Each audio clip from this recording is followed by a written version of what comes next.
NoSo Connection, NoSo Countdown Live. It's your boys, JT and Ryan from JT Ryan's Excellent Adventure. I don't know, whatever. God, that was a while ago, buddy. Of course, all the ranking all the WrestleMania matches. So hopefully you've been following along on all of our channels, especially on our YouTube channel. If you're watching here, thank you. Subscribe. Ryan, last year we ranked all 403 WrestleMania matches, all shorts. So they're all 1 minute or less. This year we went back and slotted in the WrestleMania 40 matches. So those have been dropping along the way. And of course, you always have tons of WrestleMania content, Ryan. You've been doing the previews of every match. Those are airing individually on YouTube, and then they'll be on kind of audio comps on the Podbean feed as well. We are simulcast on both.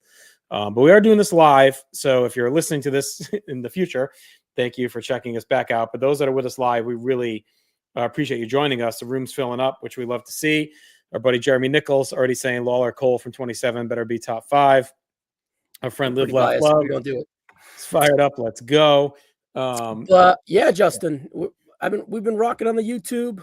The preview's been fun. We've mixed in some live ones, which is a nice element when you do them. So it's we're rocking and rolling. We're on our way to 1,000 subs, which is our goal. So we're getting there. Ish here for Austin, of course. Ryan with an interesting one. Where would the end of WrestleMania 20 be if Benoit just died of a heart attack in May of 07? Yeah, probably pretty high. Him and Eddie would be hugging for sure, right? But spoiler, it's not on the list. But Justin, there are some that did not make the list. Yeah, so let's just quickly run down like the concepts. So right, you and I kind of ranked our top 40-ish moments. We cut it down to 25 for this project, this piece of it anyway. And you can see them on the screen if you're watching along. We're going to go one by one through these, and we're going to stack rank as we go to kind of put these in order. But we also took our bottom, 15 from that 40 and threw them into an honorable mentions category. So thanks to our producer, not the tool man, Tim Taylor, made some really cool graphics. So we're going to do our honorable 15 before we get into actually, is it 10 or 15? What do we do? 10? Well, first of all, I don't need a producer. You guys are snobs and need producers. But thank you very much, Tim, for making the graphics. They are much better than I would do my ham and egger graphics like we are looking at right here. But it has its charm. This looks like a roadside diner menu. Like it's folksy. It makes you feel comfortable. He crushes it. Let's throw it up. Yeah, he did great with these. So it is 15. Here's our 15 honorable mentions. So number 40, the last one on our list, and then we did rank these, is Shawn Michaels' entrance at WrestleMania 12 coming down on the zip line. Yep. Yeah, it's a great moment, and then it comes out that Vince tried it the night before, and that's kind of like a fun nugget as well. But, this is a big pop for Shawn, and it kind of sets the tone for a pretty good but not great WrestleMania match. But the moment to start kickoff and the moment to end, which we'll get to later, is pretty good and memorable. And why people are fond of WrestleMania 12 and the Iron Man match is for the moments within the long match. Number 39, we got the big woo-woo moment. Zack Ryder finally wins the big one, wins the IC title at WrestleMania in a ladder match. I remember going into this, all of a sudden the betting odds shifted to him being the favorite. And it was like, really? Because you had KO, you had Sammy, you had some different guys in there that it seemed like were more favorites at the time. And then Ryder gets the big moment with his dad in the crowd. Yep. Here's a personal favorite for mine, 38. It's so, you think of WrestleMania 19 and this match is awesome, right? But this moment is even better, and it really makes the match and really just kind of amplifies who Vince McMahon is, a psycho fucking creep. Look at him right here. Looks like a psycho creep, but it's unbelievable. Kevin Dunn was a pretty god-awful producer by the end, but he does have some shining moments like this through there. 37 was the WrestleMania 2 Battle Royal. Big John Studd in the fridge have their big showdown. The NFL WWF stuff is really cool. It's kind of one of the early iconic Mania moments. Yep. All right. I take back what I said about Tim. This is the wrong Shawn Michaels, HBK, and Taker picture. We wanted the 27. No, 27's later. This is the right one. No, it's not. Yeah. I'm sorry. 28's later. 27 later. Yeah. But yeah, we'll get to this later. But right now, this is supposed to be WrestleMania 27 with the tombstone. But yeah, it's a great moment. I think it's Chad's top 5 moment. He loves it. But it's a great moment. It really sets the tone for something we'll talk about a little later. Yep. 27, which was supposed to be here, is the sledgehammer shot for the near fall in that match. So All right, 35, we have Sami Zayn defeating Gunther for the IC title a year ago, WrestleMania 40. Just an awesome moment to end his, Gunther's huge reign. Sammy with the wife and the big celebration. Just a really cool moment and a great match. Yeah, it really is a great match. I'm curious if this year's moment with Jey Uso will make the list, right? It's kind of a copy from last year, but still, I don't want to take away from the 35 moment for us. It's a great moment. All right, 34, the Pete Rose saga. It's phenomenal. It's WrestleMania 14, 15, and 16, but ultimately it's WrestleMania 14. How about it? City of Losers. You know what I mean? Unbelievable. You couldn't bend over to pick him up. It's just phenomenal. Well, and it comes out of nowhere. It's like you don't expect it, and all of a sudden he's out there like roasting Boston, and then Kane comes out and beats the shit out of him. It's like the last thing you expected. Pete Rose goes from kind of being, why is he at Mania, to being like one of the most iconic WrestleMania celebrity guests of all time. It is right before like a mega match in a big moment in like a great story. It's phenomenal. We got a Haiti Kid comment here, but that's timely because one of his buddies in WWF was Mr. T. You can see here, that's our WrestleMania 1, but we'll get to that in a second. 33 was Savage and Liz at WrestleMania 8. It's Savage winning the world title from Flair, putting an end to that, she was mine before she was yours storyline. Just a great moment where Savage finally kind of stands alone with the world title for the first time. Yeah, it's a great moment. It's like, and then you add in like the post game match with Flair and Perfect and all that stuff. The poster, it's unbelievable. This is kind of a culmination of something we'll talk about much later here tonight. 32 WrestleMania 1, Mr. T, Hulk Hogan. Here's the airplane spin, but overall, just the overall vibe and like the moment of this is what WrestleMania is going to be for the next 40 years. The celebrity, the pizzazz, the star power, everything is the moment for WrestleMania 1 main event. Yeah, it's like the stare down, and then even like you think of the guests in the beginning, Liberace doing the can and all that stuff. But this is like, when I think of these early Manias, I think of the trading cards I had, the WrestleMania trading card set, right? And this was like one of the cards that was in there. T with the airplane spin was just an iconic moment. Him twirling Piper around. 31 is the main event of WrestleMania 35. Yeah, I think the match historically is doesn't hold up that great. It was super late in the morning. The finish is kind of botch, but what I do love about it is that it was the first time they gave the ball to the women to close the show. They built to this moment with Ronda. Obviously Charlotte was going to be in there, and then Becky got herself over, so much that they had to, put her in here too. So it was a cool moment. It's also the end of like the bloated era, before the pandemic, where the pay-per-views. That's what the celebration is for sure. Yeah, it's the end of that era. And of course, our buddy here, Primetime Kevin E with the Glenn Grun shout out. Love it. All right, let's get to our last 5 honorable mentions here, Ryan, before we get to the list. What do you got for number 30? All right, number 30 is WrestleMania 9, the closer. This one's a you, Justin. I'm going to throw the ball to you. Me and Bennett were pretty high on it when we did our Hulk Hogan countdown, but this is definitely more of a moment than a match. Yeah, the match is terrible. Yeah. The booking decisions, not great, but like the moment, the crowd loves it. Like that crowd, whether it's a papered crowd or a Vegas casino crowd, whatever it is, but they go nuts for Hogan winning here. I think it's the retrospect that makes this moment worse. Like in the moment, it was kind of like, oh, they screwed Brett and he looks stupid. Yeah. But if this built to SummerSlam with Brett going over Hogan, like to me, that it pays off. It's a much fonder moment, right? Yeah, but you just had to know it was never going to go that way. It's kind of electric. Hogan was never going to put him over. I mean, in a real fantasy world, like Hogan turning because the crowd hated him for this, and then Brett beating him would have been like an awesome. Yeah, even if they gave it to Hogan for a year and Brett beats him at 10 as a heel, like that could have been great. But obviously, it was never going to happen at that point. Yeah. 29 is Shawn retiring at 26. Just a great sequel to the WrestleMania 25 match.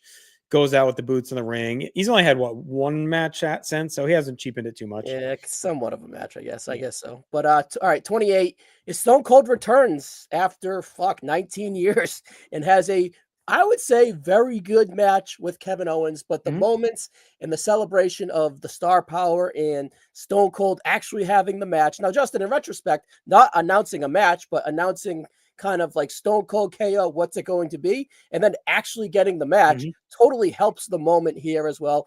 KO's awesome in this, bumping his ass off. Austin is still like at 60% speed. It looks believable. It's fun. Overall, great moment. Good match. I was confident there'd be a match. They were hyping it too much, and there was no way they were going to close Mania with an interview.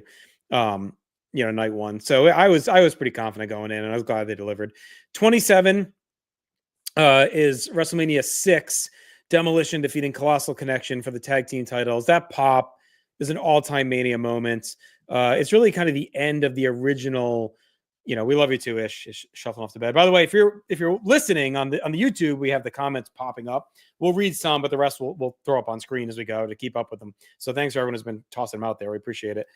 Primetime loves Demolition. So do I.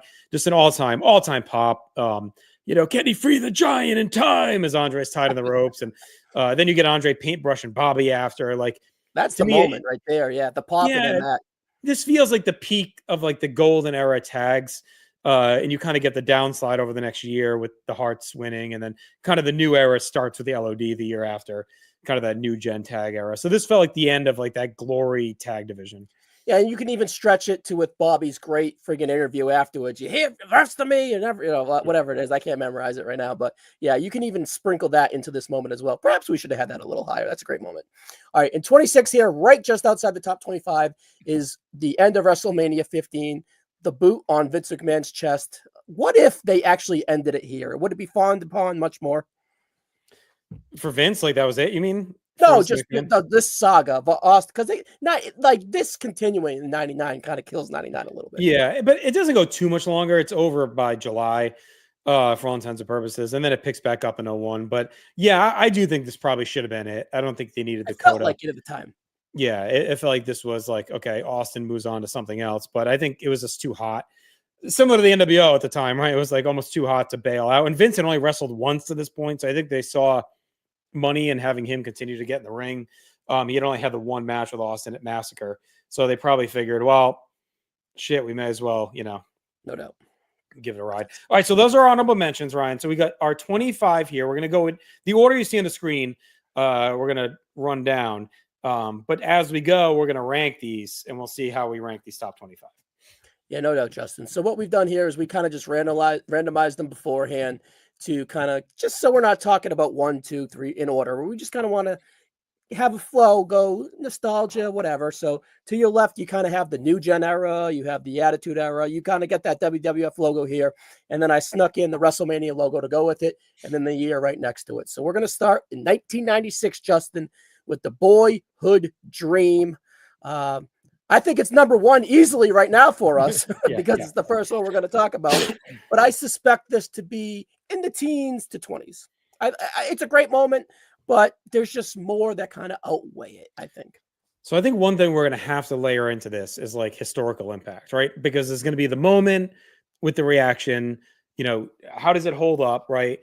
Because we like the Hogan at 9 is a good kind of, jumping point that we just had the discussion on. You kicked it out of the top 25 because of because it didn't mean anything really long term, and it was kind of a bad decision. So this is a great decision in the moment. It's an awesome moment. It pays off Sean's climb, but long term, it I don't know, like it's cool, and you hear Vince really nails it, right? With the Boyhood Dream has come true for Shawn Michaels, like that line, he really crushes it. He's fully erect. You know what I mean? He loves Shawn Michaels more than anyone.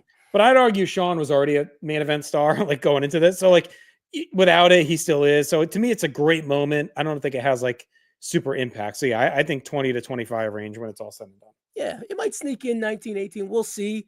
But yeah, it's kind of a nice one to talk about and set the tone with it. Now, would you compare Cody Rhodes at WrestleMania 38 in 2022? Something's where it's like he's had a bigger impact since this, right? But we were both in the building live for this. It paid off huge. And it was kind of like we're telling you what it's going to be, but we're saving the reaction for WrestleMania. So it was done perfectly, and it worked out with their pacing and how they were going to do it. Would you think this is bigger than Boyhood Dream, or let me set the table for something we're going to talk about much later. Does Cody finishing the story hurt his return? And on a list compared like this? Well, Ron, I don't know if you know this, but there is more than one royal family in wrestling. And then we hear about it. This is really high for me, actually. I think Cody's return to me, this is going to be a weird comparison, but it reminded me a lot of X-Pac, Sean Waltman coming back in 1998, because it felt like a tide turner in a way. And I don't think AEW was like lapping WWE or anything like WCW was kicking the shit out of WWF in '98, but they were gaining a lot of momentum out of the pandemic. Like AEW did really well during the pandemic era. They came out of it pretty hot. They were kind of like the fan favorite promotion. They were picking up a lot of Kassoff, Cesaro, Bryan, like all these guys started popping up there. And Cody paired with Kevin Owens were kind of the first two to like, rebuff that. Like Owens stayed, right? Sammy too, Yeah, there were all the rumors that Owens was going, right? Who did he job to? Reigns or whatever. Remember, and then he was out the door, or he lost to someone. I forget, in like January. Survivor Series 2021, he was out, right? He Yeah, was like out in 2 seconds or whatever. like this is it. He's done. Like, and then he re-signed, right? And then it's like, oh shit, he's staying. And then Cody comes back, and it's like, okay, well, WWE's kind of picking up steam. And I look at WrestleMania 38 as low key like the reboot of this like red hot era that we're in right now. And it's the end of the Vince era, pretty much. It kind of starts like that night. So, and when you brought him back, it's a surprise. You didn't really. It was rumored, but you're like, I don't know if they're that cool. It's like 80% gonna happen. Right? Are they really gonna do that? And then to use the song to make him the American Nightmare, to like present him as a star, right? And not like he felt Stardust or something stupid, right? He didn't have to pay his fucking dues. Like he came in and had an awesome match with Seth Rollins. And that pop when those lights go out and the Nightmare logo pops up on the screen is like awesome. So this one to me is really, really high. We got some iconic ones, so I don't think it's gonna like finish top 10, but I think it's around 15, 16. It's above Boyhood Dream. I'll give him that. But I think that when we talk about finishing the story, this being the start of the story, I just feel that the finish was so good that we kind of might not love the start as much compared to others because the see, without that start, like I don't know if we get to that. You know what I mean? Like, no doubt. His comeback as a major star. If this flops or they fuck it up, like you don't get there. And it to me, like we talk about impact, right? For Shawn, like it was kind of like, all right, what does it really do long term? But for Cody, it's looking like he's their next mega star for the next 10 years or whatever the hell it's going to be. Like, that starts that night because they crush it. So, our buddy Andy here, Double A, hits it right again. What I just said, like first major jump to WWE after all the guys kind of went the other way, kind of showed like, all right, it's still cool to come back here and it can still work. So, and by the way, again, throw your comments in the comments on YouTube if you're watching along, and we will put them up on screen and read them as we go here. All right, what's next? All right, 1988, WrestleMania 4, the Mega Powers celebrate after Macho wins the WWF title tournament. It's a great moment, Justin. It's, again, just like Cody at 38, it's the start of a story. Right? Yeah. So, I'd put this above Shawn for sure because it kicks off, the year-long journey from Trump to Trump Plaza, right? Trump Plaza to Trump Plaza. I'm torn because it's like, it is a really cool moment, right? And I'm going to throw a little love to Dirty War. Me and Marcus, our podcast every other Monday, YouTube and on our podcast feed. We have WrestleMania 4 coming up on Monday for Mania week. So be sure to check that out because we really dive into the show. Yeah. And this moment's iconic. Like that said, I think the Mega Power story works even without like this. It's just like Hogan and Savage together. They had already come together.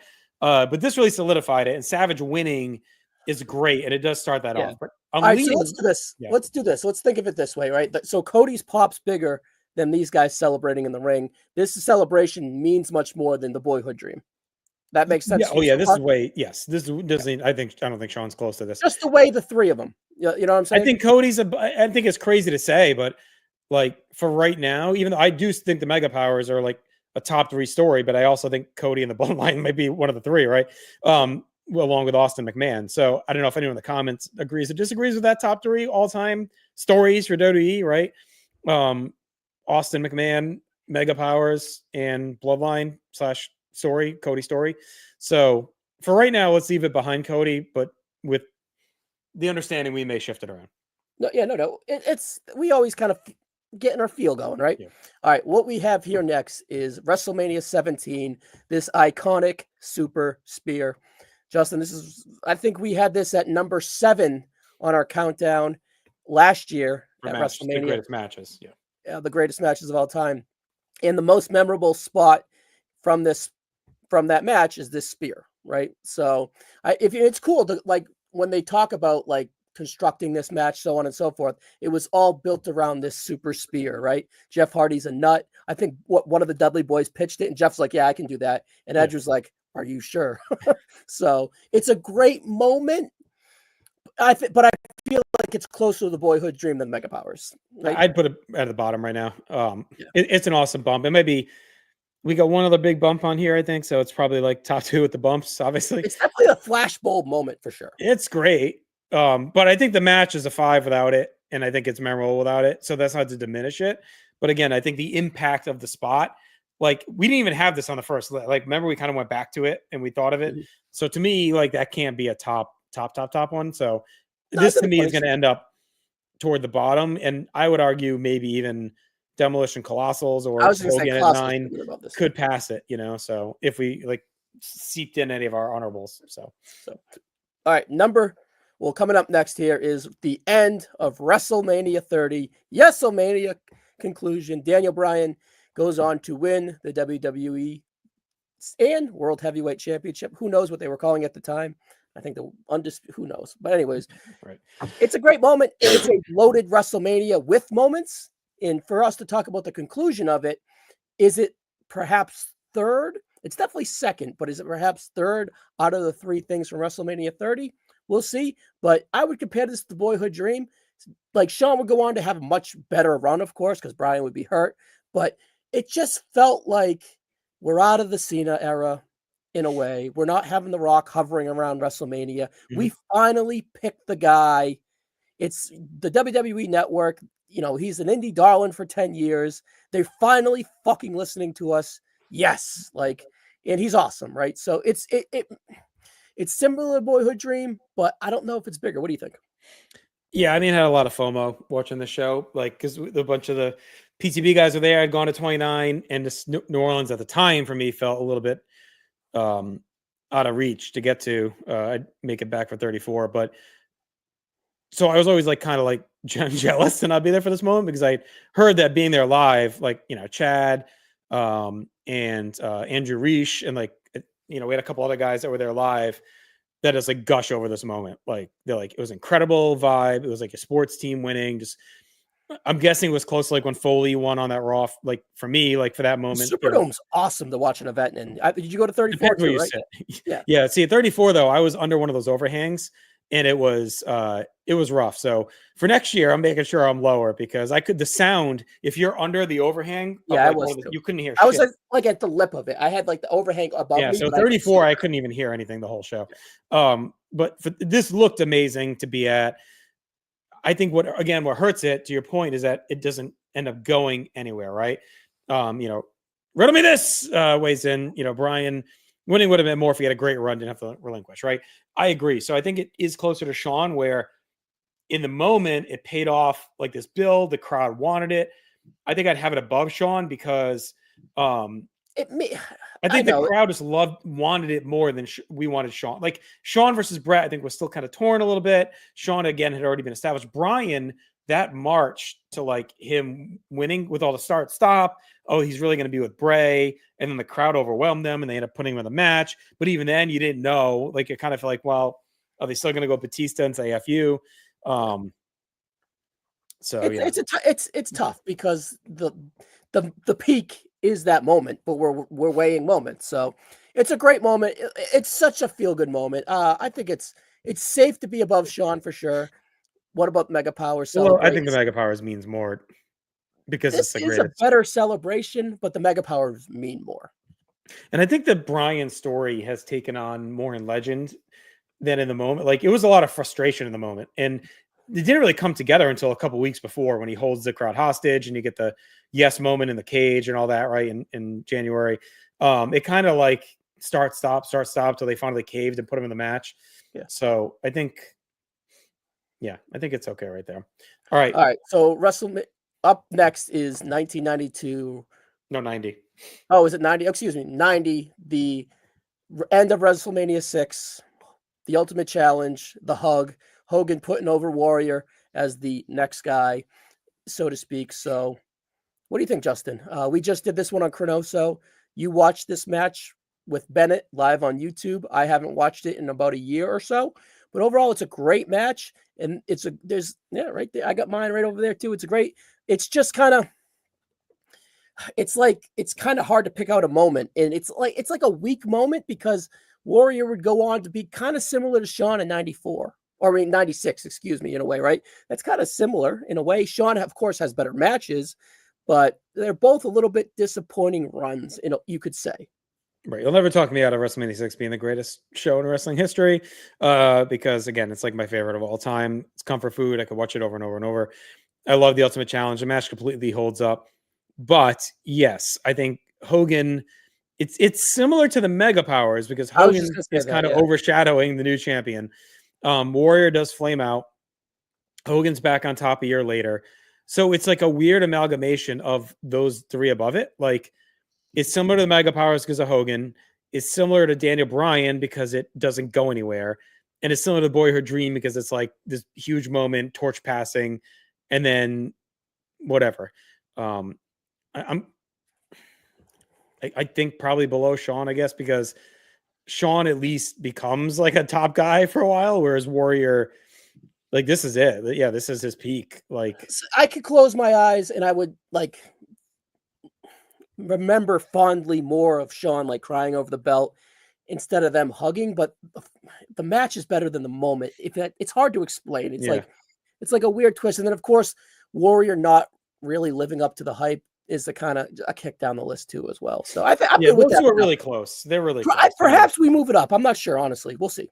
Yeah. All right. Next to you, Justin. I mentioned we had a second bump coming. This is it. Yeah. All right, so TLC is probably a better overall match, but this match fucking rules. I know we love this match. We talk about it probably at least once a year. And let's say for those on audio, it's WrestleMania 22. Yeah. Edge spearing Foley through the fire table. You know, you're fond of it. Aaron's fond of it. I'm fond of it. WrestleMania 22 is like my insertion back into fucking live. Like, this is the first time I'm back totally in since high school, right? So I'm like, so fondly on this. Edge probably at his peak here. He has a great 2006. This moment is electric. No pun. Like, it's dangerous. Mm-hmm. It's nerve-wracking, and the pop is like, oh my god. And again, another Edge match where the big match culminates with a big spot that delivers. So yeah, I love this match. It's a 5-star match. We're probably gonna overrate it, honestly. Well, it's Foley's moment, right, that he never had at Mania. And the match itself is great. Like that, the mandible claw with the barbed wire on Lita is like sick. It's a great match. Yeah.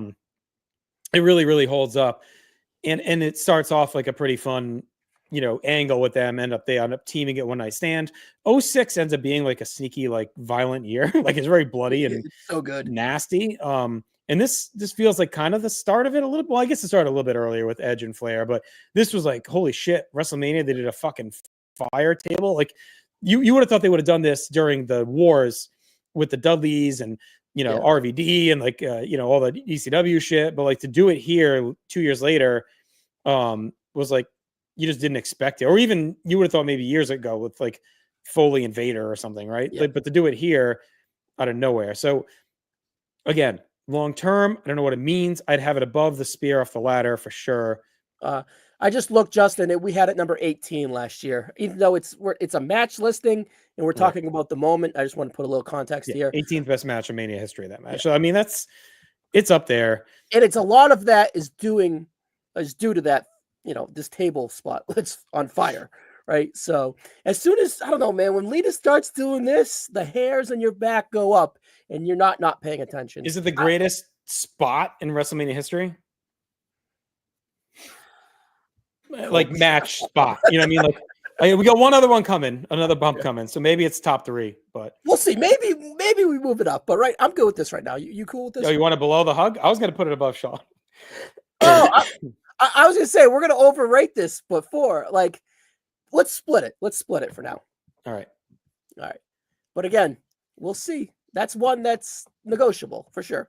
All right, this was an easily thumbnail exclusive for me right there. Iconic moment. A little bit disappointing match, but you look fondly upon it because you have dickhead Shawn smirking because Austin knocked him out, and then Austin and Michaels, the culmination, raising Stone Cold eras began, and you're going to cement it with the baddest man on the planet. It's an electric moment, man. Yeah, I think it's our number one because it really kicks off like the hottest era in company history at the Attitude Era. It makes Austin, he was already a star, but this like really shows that, okay, he is the guy. Him standing with Tyson is arguably like the, most famous boxer, at least of that era, right? I mean, I know Ali obviously before him, but a top three all time boxing name. He hadn't completely gone off the rails, and he was really in the news at this point, right? He had to have the shit with the biting of the ear and everything before this. And this is a big get for them. Like 97, the product's pretty good, but like they're not super popular or hot. No, they're still poor, right? Yeah. So to land Tyson, to do this angle and to crown Austin really resonates. And I'll plug quickly as well, recent No Holds Barred Aaron and I did, where we picked the best moment from each Mania. So it's not really the top 25 or 40. It's, just the best from each.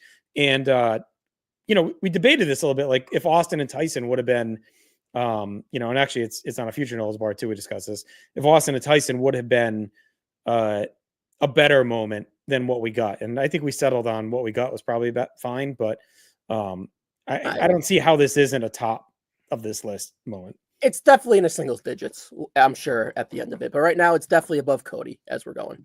I'm sure we'll talk about it later as we kind of weigh it versus other things. All right, what do we got next? WrestleMania 23. It is the Battle of the Billionaires. Donald Trump shaves Mr. McMahon's head. Lashley Umaga, like the match is whatever. Umaga. Oh, that was next year. Never mind. Umaga. This is look for a long time it held up, right? It's like the biggest gate or at least like maybe not gate, but the biggest money drawing Mania of all time when you look at buy rate and buy rates. It was the biggest buy rate in a while. And it's their first time in a stadium because they were in Chicago Allstate or whatever the year before. And then they've been in stadiums ever since. So it's kind of a new era of a stadium WrestleMania. They don't look back because this one is so successful. And a lot of that's on the back of this match in this angle. And really this moment, you're a little higher than it is on me. I think it does well. It's entertaining. Of course, Trump taking a stunner is electric. It's super fun. It's just a little bit weird in 2025. Right? I love you, Bobby. Bobby Lindsay's great. The build had some iconic great stuff. Man. Yeah, it's weird now when you look at Vince and Trump, but it's like in the moment, it's like Trump hadn't really hit that. He was. There you go. Thanks, Kev. I just got tariffed. You've been tariffed. He hadn't. The politics hadn't seeped in yet for him, right? So he was like the apprentice guy. He was, kind of a cultural touch point, right? With that, you're fired and all that. The storyline, the build was pretty good. And I think the only thing stopping this from like really being an all-timer was like the match. Like if they had whatever the original 3.5-star match, but if the original plan was like Ray and whatever it was supposed to be would have been like really good, or Sean, like Hogan, whatever was right.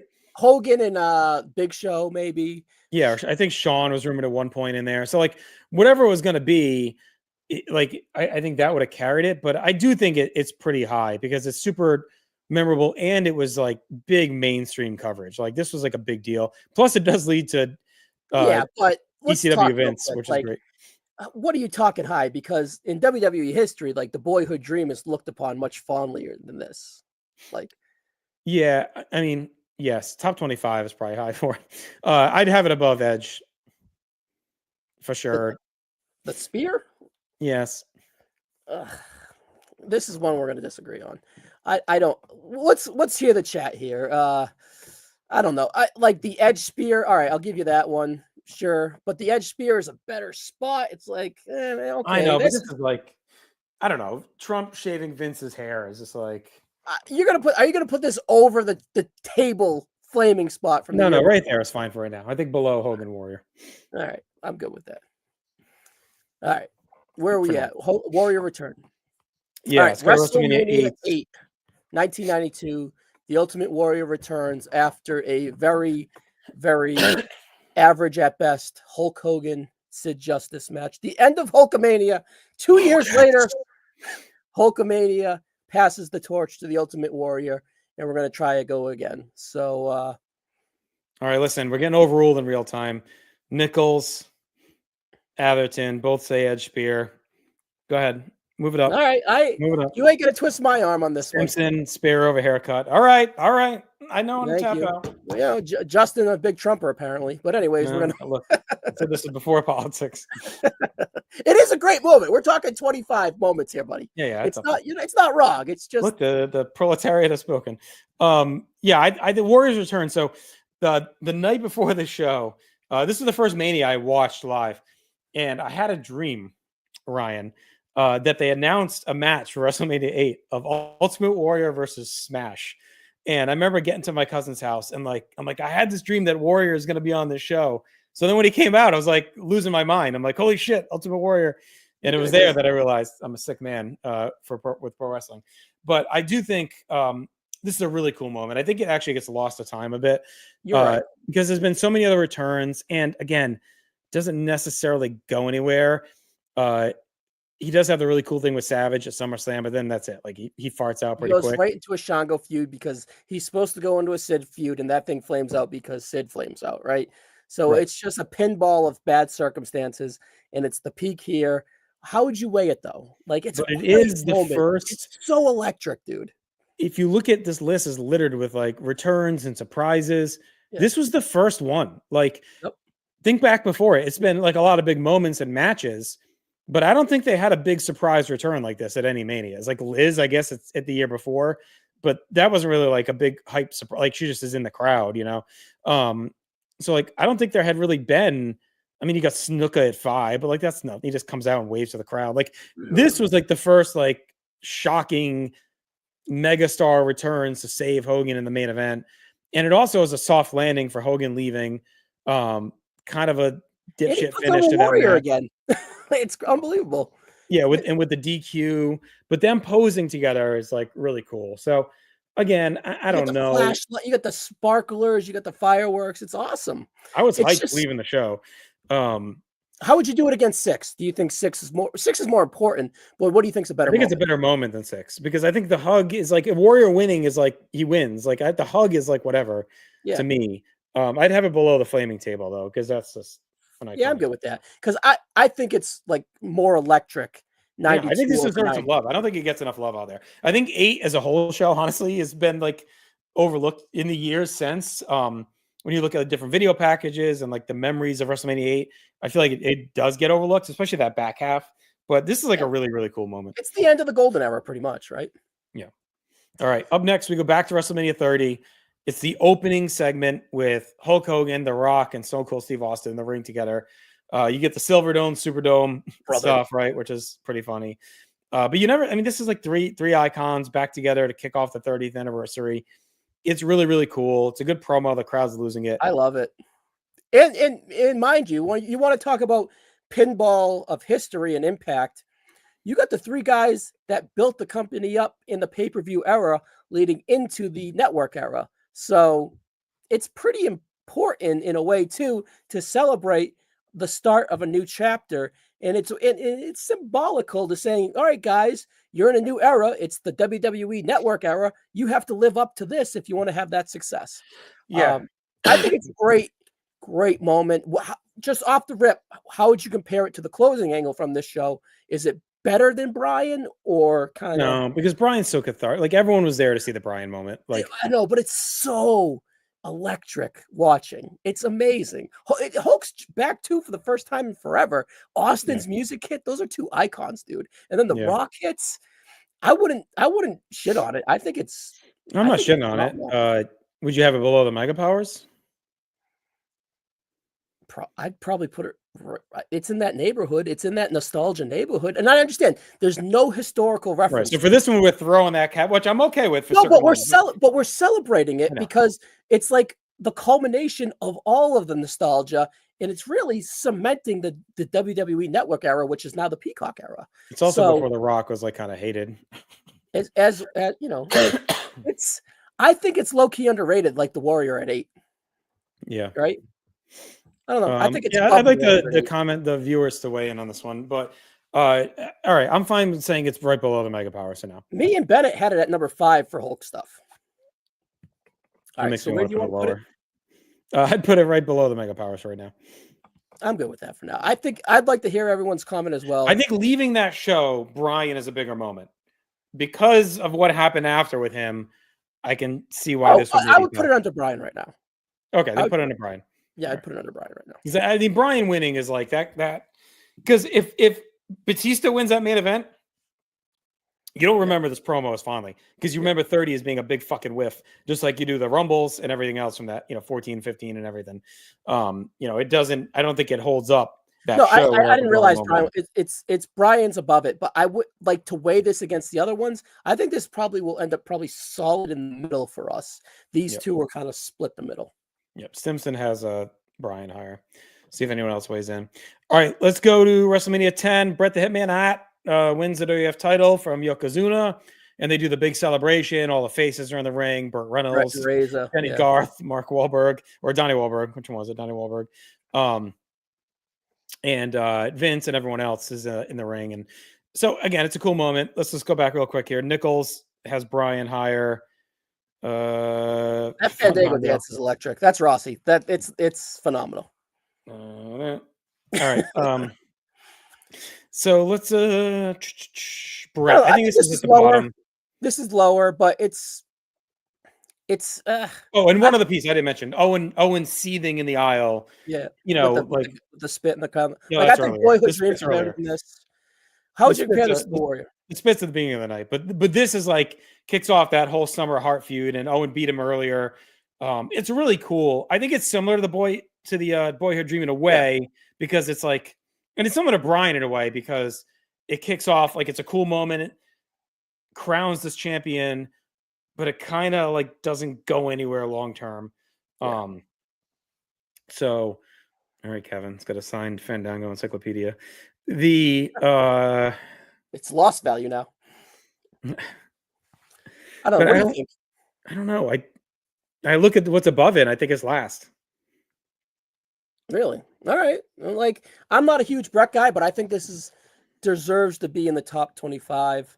Yeah, for sure. It's just it's a dead era. Like the title reigns it's good in ring, but like it's like a poor man's version of Brian. It's similar because they took the belt off him. Everyone was rallying for him. They chose him at the Rumble. They made up for it a year later after fucking him back, wins the belt back. But I just don't think it's as impactful as some of these other ones. Like, I think if Bret just wins and like leaves, like celebrates on his own, is not that different.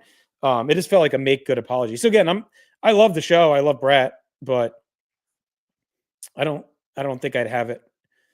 Yeah, we're good with it right now. We'll see what we'll assess it again. All right. This 21. Is electric.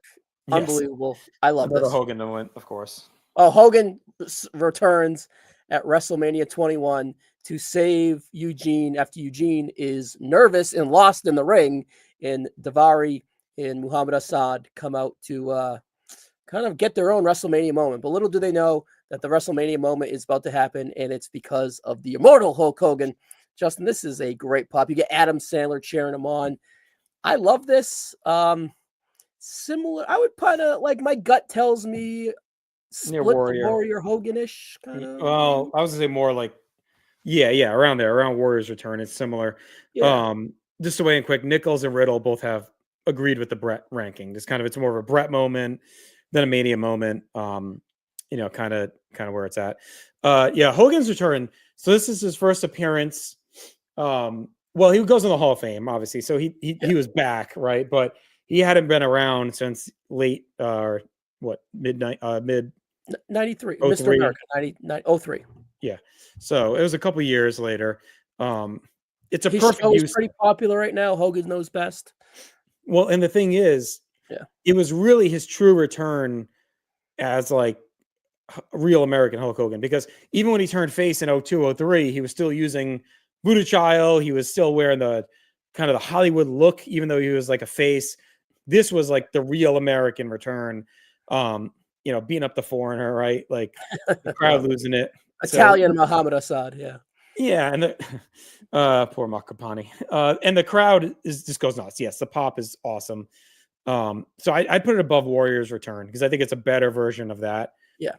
Yeah, it's ballpark for there too as well. Yeah.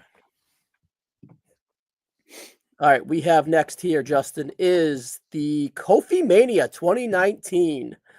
Oof. There's a theme to some of these moments, right? Like Yeah. it's very similar to Peak of Brian, to Brett, to Sean, where it's like a culmination of a really cool story, a crowning moment, almost feels like a career thank you. And then it doesn't go anywhere, right? Like, and it kind of peters out. It's similar to a lot of these ones we've talked about. You could even argue Savage is near there for 4, Yeah. but it builds to such an amazing angle that you Yeah. overlook it. All right, This gun to your head. Compare this to the Boyhood Dream. it's tough because I don't have the emotional attachment to Kofi that I did to Shawn Michaels, right? But Yeah. I sat with my good friend Stacey O'Loughlin, at WrestleMania 35, and she's like the biggest Kofi Kingston fan in history that I knew. And she was like in tears, losing her shit when Kofi, like it meant the world to her to see that live. Kofi And Mania was real. It yeah, was and real. Brian puts him over. The match is amazing. It's It's actually similar. kind of symbolizing with Brian doing it in a way too, right? 5 years before this. Yeah, because it's similar because it wasn't even going to be him, and that wasn't the plan, right? Like, it was Mustafa Ali was the original plan or whatever. Like, so it wasn't even in the cards. And the build is weird too because he's jobbing out a bunch leading up to it. And Vince keeps putting him through the grinder to get there. But the fallout's so bad. They keep it on him till October, and then with him losing it, it's just an I embarrassment. couldn't tell Right? you one match until the Brock match that he had Yeah. as a Honestly, feud. his best match might be like Ziggler on Raw. It's I crazy. couldn't even tell you one pay-per-view match he had that year. Yeah. That's more Orton me stuff's probably just than Orton. him. It's not really his fault. I just don't have a great memory of that year. Simpson says, his emotional attachment was to Kofi. He has it near the Brian moment.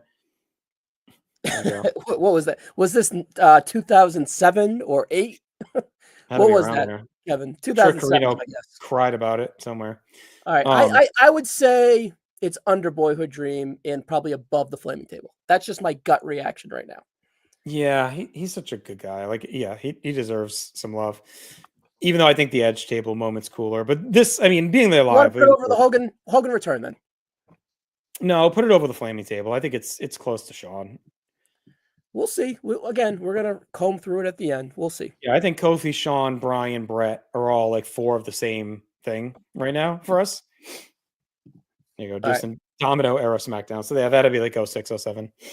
Yeah. All right. So summer of 07. All right. So this one's going to be polarizing because it's going to kind of fit the theme of the I wonder night. if that was a SmackDown. Kevin, was that the same one as if it was in Providence? There was MVP Benoit had an awesome match on that SmackDown, and then they also taped the ECW. All right, listen, you guys can reboot the Ruthless Aggressive podcast. It might have been the one where Punk turns or whatever, with the new breed and all that stuff, or they turn on Punk, whatever the fuck happened during that. What a callback to Phenomenal. Was Cherry had to be there as well. I'm sure. But that Benoit, it's TD Garden. Never mind. The Benoit MVP match on SmackDown was great. All right. Let's go to WrestleMania 17. No one asked for, by the way. This is a pretty big one. All right. This is a mega one. This is the best WrestleMania of all time, or a top 3 WrestleMania. Depends who you top to. But it's definitely a top 5 to anyone, probably. It's the end of the Attitude Era, perhaps. By the way, hang on. I got to correct Greg Diener. This is not a knockoff. I bought this. This is the official merchandise of WWE WrestleMania. Sorry. Will you stop going off the rails? We're trying to fucking... He commented. He said this is a bootleg. I'm telling him it's not a bootleg. All right. We're talking Steve Corino and bootlegs. Like, it's not 1999 ECW podcast. WrestleMania 17. It's a great moment that I will argue should not have happened at WrestleMania. I think it should have happened the next night. I will stand by this, that Vince should have accidentally helped Austin win and let Austin celebrate as a face in his hometown. Don't confuse the fans. Don't do the stupid handshake. Save it for the next night on Raw. No, and do it there. Like this, we're not rebooking shit here. It's the moment. I don't like your rebook scenario shouldn't matter to what it actually is. It is a great moment because of the shock of it. It's the shock of it. And it's a risk, and the It's high. risk should be rewarded, not knocked, in my opinion. I think it's in the middle somewhere. This picture But come right on, here is iconic. Yeah, it's it's like so memorable with Vince in his orange sleeves, Austin with the crimson mask.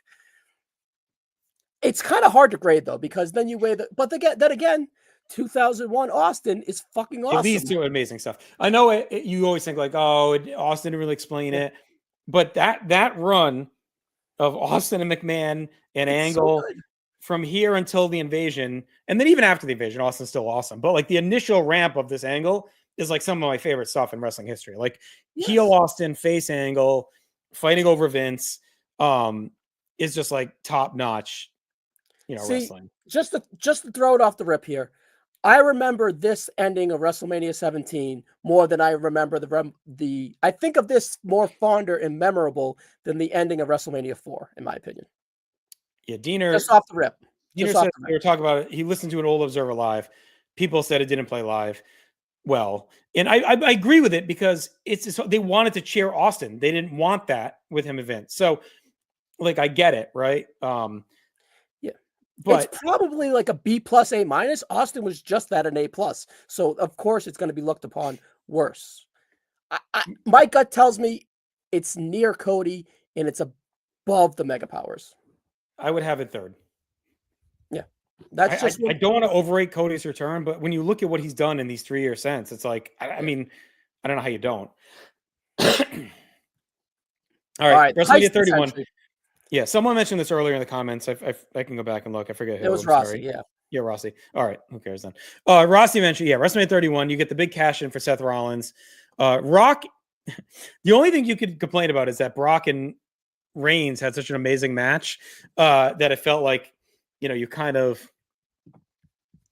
it doesn't hurt it, I guess, but like you don't get that catharsis from the end of that match. But Sure, I understand that, but I think that's the wrong way to look at it again. It's in like I don't care what your fantasy booking is or your ideas are. It's we're it's not like actually fantasy happening. booking. It was just an awesome match. No, I'm That just maybe saying in could have had an general. ending. I know Yeah. people like, well, they shouldn't have done it because like so on and so forth. It was a great moment. It was shocking. It like, of course, they made the decision day of, so it was a super risk, and they went with probably the wrong Shield guy. And it really did set Reigns back. But look at Roman Reigns now. He kind of would have failed anyways because he wasn't ready. Seth Yeah. Rollins was ready. The Authority was pretty good. And he was a more accomplished wrestler. He could have more. His main event style was probably a little bit more ready at the time. Was it the even though- greatest cash in to that point, or would you have Edge's first one still higher? Was it the greatest of all time? They are in Ziggler top 3. Andy says too. Did people start thinking? Yeah, I agree with this. Yeah. I do think once he lost to Orton, you started to kind of circulate. He may show up later in the night and cash in, but it's still a hit. It was still. This is the like, first one at WrestleMania. Like we were just talking about Priest and Priest from last year, and I think this is times 3, and that was awesome. Oh yeah. And was this the first one? Simpson greatest of all time. Nichols didn't expect it. Rossi amazing.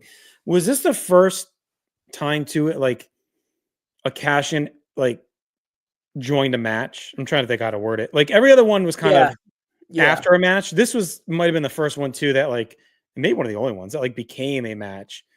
I think where he's added into an existing match right. versus perhaps because Cena called a shot.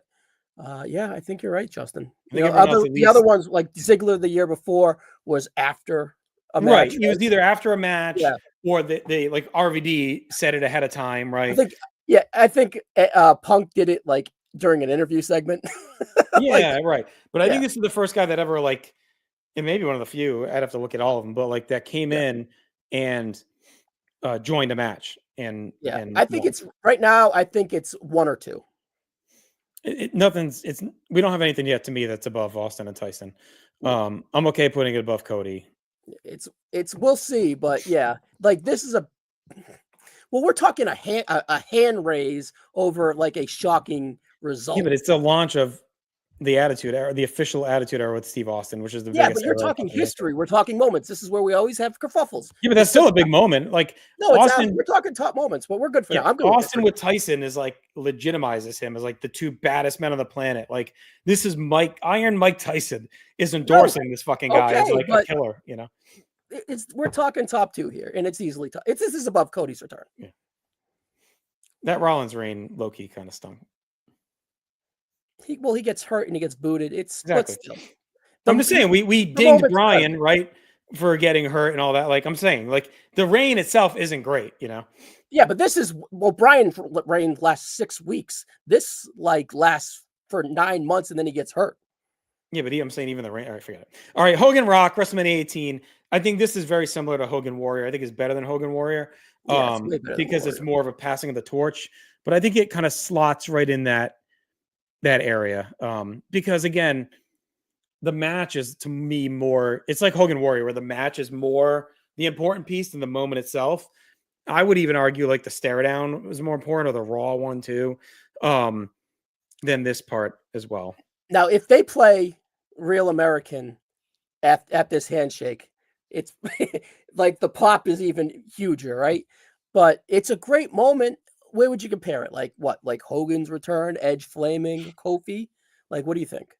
I'd have it. Yeah, maybe below the Edge table. Hogan. So this is like so pretty much we're celebrating a awesome match. Actually, I'd have it right above the Hogan Warrior. Like to me, it's exactly the same. It's a great match. It's better than Hogan Warrior though. The moment. Yeah, it's above it. Two icons, they hug. All right, right under the. I'm good with that.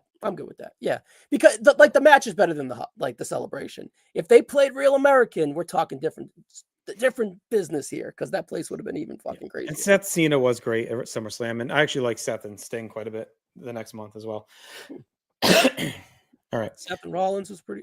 Brock and Rollins was pretty good too. Yeah, that match. All right, WrestleMania 24, Ric Flair's retirement. Again, Shawn Michaels. I'm sorry, I love you. All the crying as usual from Flair. I'm gonna go on a limb. I think this match and moment are slightly overrated. I watched it not that long ago for PTB. It didn't resonate with me, the match. Like I think it's good. I think Shawn getting hurt hurts it. I'm sorry, I love you, dude. Come on. I just think what are you, like a Young Bucks fan? Gonna kick like I know it's wrestling and it's like who cares, but like he's in fucking TNA wrestling within 2 years against scrubs on Impact. Like to me, it cheapened what it meant. And I think the next night on Raw, I was just gonna say that is a better moment with all the legends coming out and the Horsemen and all that. Yeah, here you go. Diener said the same thing. Riddle agrees with me. The moment's hurt because Flair keeps wrestling. Like, who gives a fuck about them? All right. Anyways, like I put this over the Trump. I'd put this over Trump. Yeah, I'd even put it over. The Super Spear is pretty good though. Well, I think we put it above Trump. That's it. All right. Yeah, that's what my gut told me. Because it's still a top 25er. I just think it's. I don't know. I do think it gets cheapened. I do. Like you know, it just.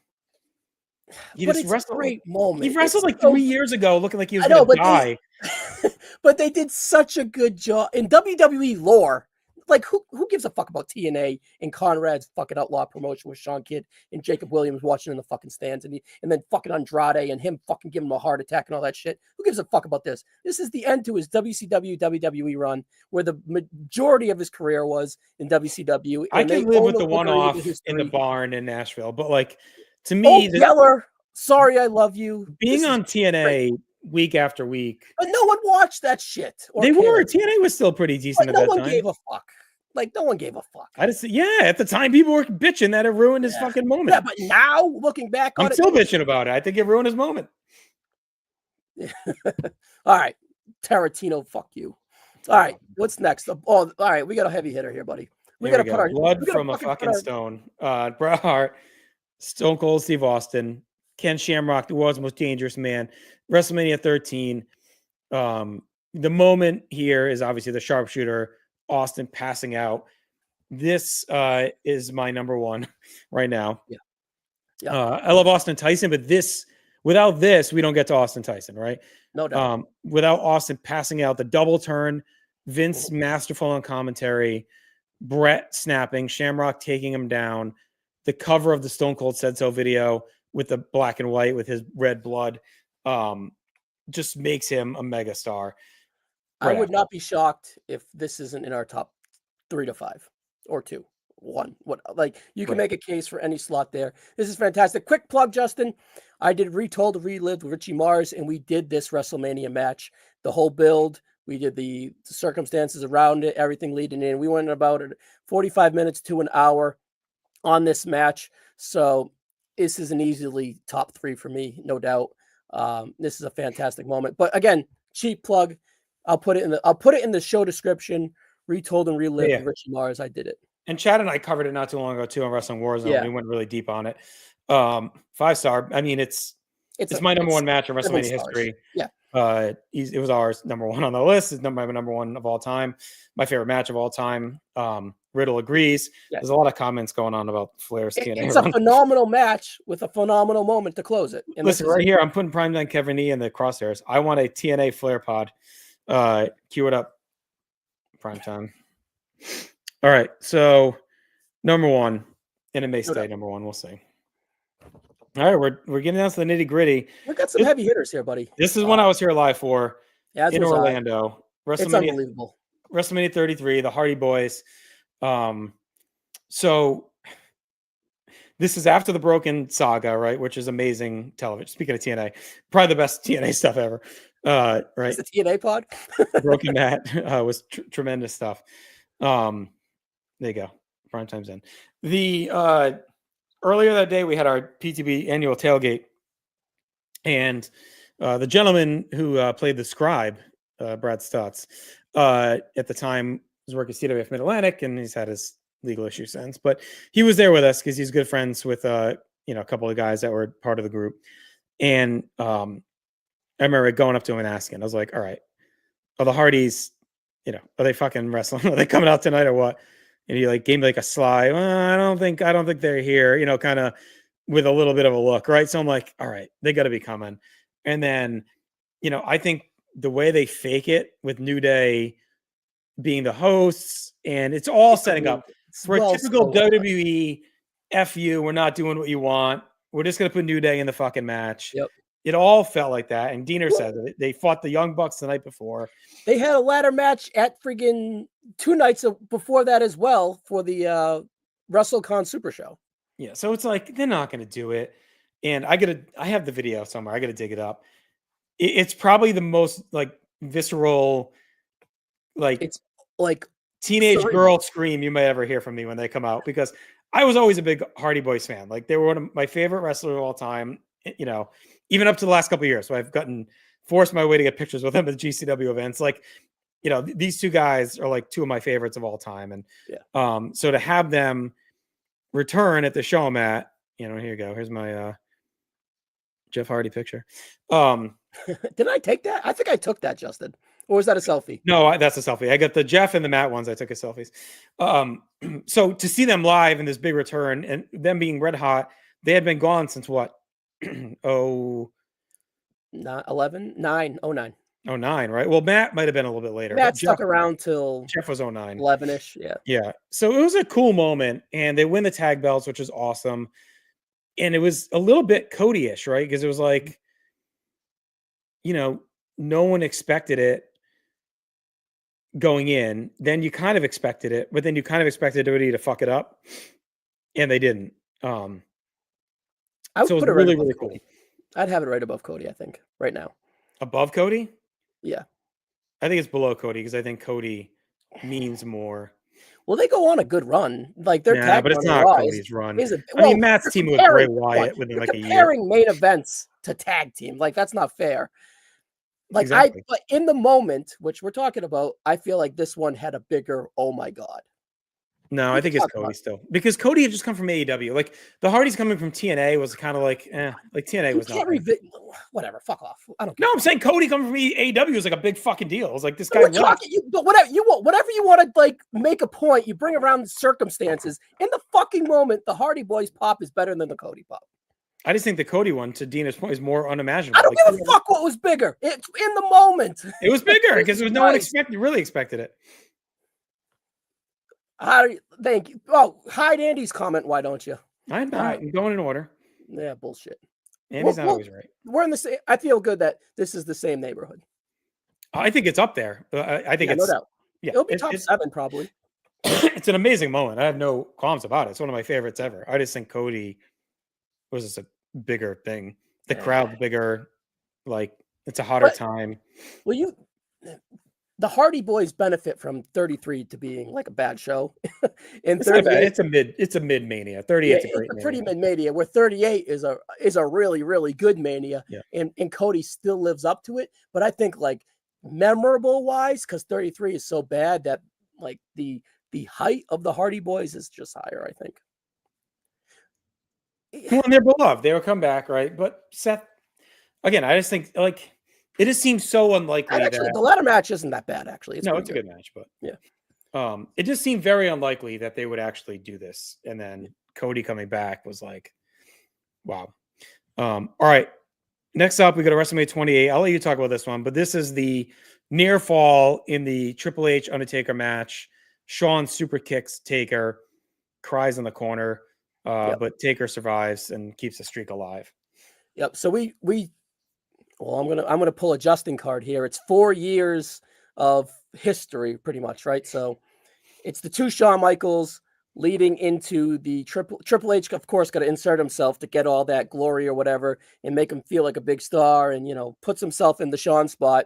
But he does a really good job at 27 and 28 to have great matches with the Undertaker at the height of his streak, really. And this is kind of the closing of that chapter of the Undertaker streak, right? And the closing of the Attitude Era guys, and everyone's out the door pretty much from a full-time aspect at the end of this.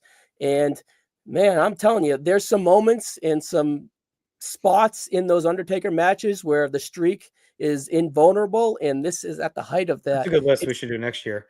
Rank the best moments of the streak. Jimmy Snuka, number 2. Or rank like the most, the closest to streak ended, like moments or whatever, like the best teases of the streak. Yeah. Anyway. So that super kick into the pedigree, into the 2.999 kick out is incredible. Shawn crying in the corner knocks it down. Yeah, I'm pretty agnostic on these matches, right? I don't really have I feel like some people just are hot on 27, hate 28, love 28, hate 27. I haven't watched 27 recently enough to really have like a strong opinion.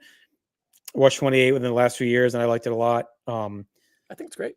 The pathos with Shawn, does get a little heavy-handed. The fact that they do the big end of an era hug, and then they're wrestling in Saudi Arabia like a few years later.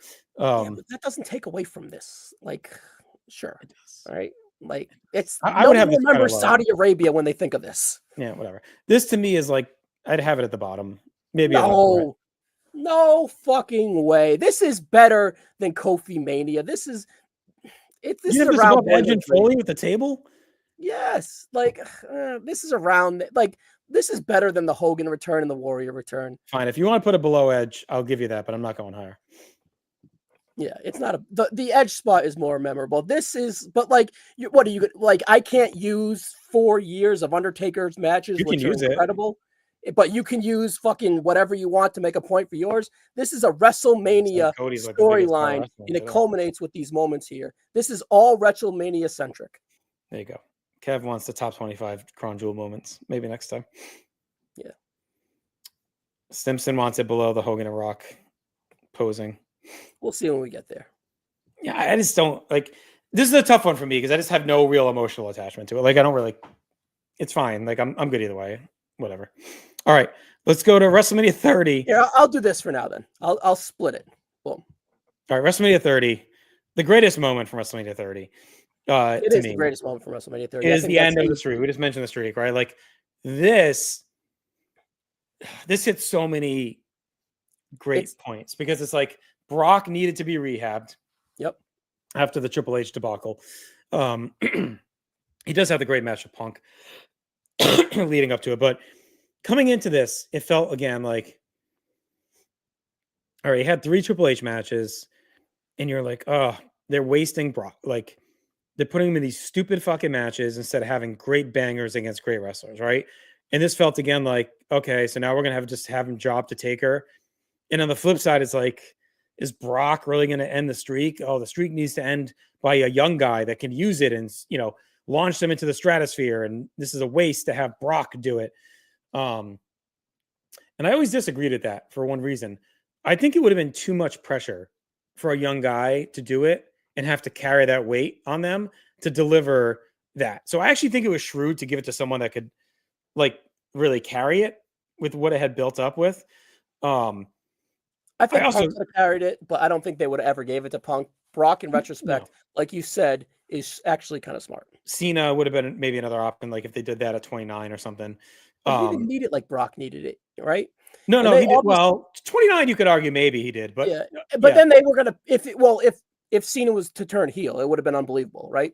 Yeah. But put all that Undertaker equity into Brock, knowing that he's going to make Roman. Right. I think there's 2 before this you could have argued. Like Orton, I think, could have taken it on at 21. The streak wasn't the streak then. It wasn't. The only other one I think is maybe Batista. Like I think, but that's similar to like a Cena winning 45, really, right? So it's kind of. I don't think he's that old at that point, but he's at least 42, right? So I think this is the right call, and the match ends up like there's a chance if Taker wins this match, you look back at it as like the bottom of the barrel Taker matches because he gets the concussion. It's so bad. It's so bad. It's okay. It's okay. It's bad. Oh man, Batista's a fraud. Okay. What's up, Alex? I know that. So the in the moment you're thinking like, oh, this match sucks. Like, get us to the main event, and then the moment hits, and it's like they nail it. Like the way it ends, the crowd, the commentary go quiet, no music. Paul's like he's screaming. Yeah, the 21-1 up on the screen. I forget what announcer says it. The announcer's like the third F5, I think it's called or whatever. Yeah. It's like, well, he's gonna kick out of it. And then I remember looking at my buddy. I'm like, did the ref fuck up? Yeah, it was like I thought the ref fucked up. Remember we watched this at Boneheads, and it was like we had a group there, and I remember just looking around like, holy shit! Silence. My room was silence. I had about 7 buddies over. And it was just it worked because it makes Brock, he goes on to murder Cena at SummerSlam and he sets himself up to carry the back half of that decade as their top guy. So like, to me, it's number 2 right now. Like I can't put it above Austin. I don't think it is splitting the Austin moments. I'm good with that. I was going to say 3, but my gut tells me 2. So I don't have to fight with you. I'm good. I think it's the biggest shock. So I mean, it's above Rollins for sure. This is a tier. This is like we're in that top tier now. Yeah, to me, this is like the biggest surprise in WrestleMania history. Like in wrestling history, honestly, or at least WWE history for sure. Yeah. I mean, Hogan turning heels up there, but this is, this is up there. Like you could argue it's 1. I just think Austin with the blood is more. Vince McMahon left WrestleMania to bring a concussed Undertaker to fucking the hospital. Right. It's like it was crazy. Like his days like put over the moment as well. It's great. It's definitely in that top tier. All right, here's another top tier. WrestleMania 7. Oh yeah. Savage and Liz reunite. This is this is for me it's the second best WrestleMania match of all time. We had it number 2. We had it number 2. Bobby spots her in the crowd. Bear with me. The announcers do a great job building it up too, the whole match. In the visceral reaction, we talked about the reaction of the fans with the streak, but the fans' reaction to Liz and Savage reuniting is like women crying, guys crying. Savage, the guy in the glasses, fucking with the hat. Guy with the hat. Was that Savage, by the way? Savage finally showing like the respect and admiration for Liz. Yeah. He holds the ropes open for her. If he, I'm glad he didn't, but if he rode off into the sunset and did retire, like what an ending. What a moment. And to me, it's one of the greatest stories they've ever done because when they debuted 5 years earlier, he's abusive, he's a piece of shit, locks her in the closet, right? Kicks the crap out of anyone that even looks at her. Then he turns and she's by his side. then she's in the middle of him and Hogan. They split, and she's, you know, helps Dusty beat him up, and like it just felt like, okay, that's it. And then to bring them back, it was like a soap opera. Like to bring them back together was an all timer. To me, this is top 3 on our list right now. My gut was telling me 3.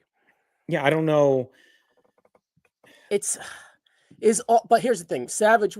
Let me just give you Justin. Yeah, I know where you're going. Go ahead. Savage would only go on. I'm not going to talk about the 5 elbow drops, but Savage would only go on for another year and a half of being on top. Austin would be on top for another 5 or 6. Not after 90, after 97, 98. It's really just like 3 more years. I'm talking versus 98. Tyson Austin. Right. So 98, he's only got like 2 more years. Like he goes 99, he's out for all of 2000. Yeah, but those years are much more impactful than Savage. No, they are. Yeah. I just think Savage and Liz is more of a feel good legacy. Well, it's a legacy story of the promotion. Like it's, you know, like it meant more going in. Who's a bigger star to WWE, Austin or fucking? Yeah, I mean, I think Savage is the greatest wrestler of all time, but that's me. So Austin's star is made though. I would have it 4, but I'm not mad at it being 3. I understand. Like it's very close. It's very close. It's the our match too. Fuck off, Kev. Yeah. Savage TNA appearance. He got me there. That's why he was the champion, USWF. I just think it holds up. The match is incredible too. I mean, so it's just the whole thing. Yeah, number 2. It's great. Yeah, it's phenomenal. Thing. It's phenomenal. I just feel that the Warrior. I just feel that Austin is bigger than Savage afterwards. But I agree, and I know I argued the him and Tyson moment, but again, he still is a star. Like whatever, it's fine. All right. Here's your thing. Your childhood is going to be more important to you than your teens. So that's what we're fighting there. And I love Austin. Like if I'm sitting here telling you my top 3 wrestlers, favorites of all time, Savage, right? Austin, and who? Kurt Angle. So I mean, those are my 3, right? So like those two are. I'm not like look at our list. Right? 3 of the top 4. Who do you like better, Alex or Julia? Like that's what I'm asking you right now, right? Right. Yeah. Well, I do have an answer to that, but I'll say it. All right, let's go to WrestleMania. I like Eli over Landon too, by the way. All right, this one's gonna be hard. I like to Landon better. You can tell Eli that. I like Landon better. Oh, that's heat with me, brother. Eli's my guy. Alex recruiting board. Who's better, Eli or Landon? He'll weigh in on that. All right. This is really hard to kind of weigh because it's only been a year. Really, literally a year and 2 days ago this happened. Cody's still champion, so that we don't know the fallout completely. He's champion for another week. Right? So right. All right, Eli's higher than Landon. I got to vote for Eli. So it's an unbelievable moment, Justin. We were both there. You stayed for this, right, Keith? He didn't drag you out. all right. Good. Listen, good. I sacrificed years off my life driving with Eels to survive to see this fucking moment. So you finished the story, so Cody could. Yeah, I finished. I almost finished my life right after. All right, so all that setting the table. It's obviously bigger than his return. I think it's bigger than the heist. It's top 5 as of right now. It does extremely well for us as a match in the moment. Like for our list, it does extremely well. It's going to be very high.